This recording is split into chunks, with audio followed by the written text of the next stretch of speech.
You'll see in this demonstration we'll be operating the machine at 240 volts, 8 milliseconds, 13 hertz, with a beam size of 0.6 millimeter and a standard pulse profile. We will now begin the welding demonstration.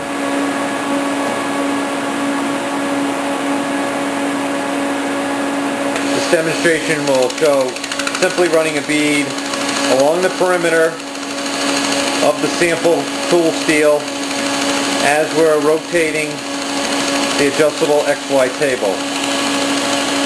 You'll see that the hertz rate of 13 is being easily sustained with the 150 watt system. This particular functionality now produces an excellent weld. We'll run another bead right next to it.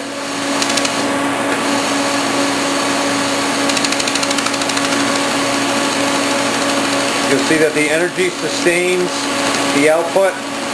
There is little or no thermal lensing.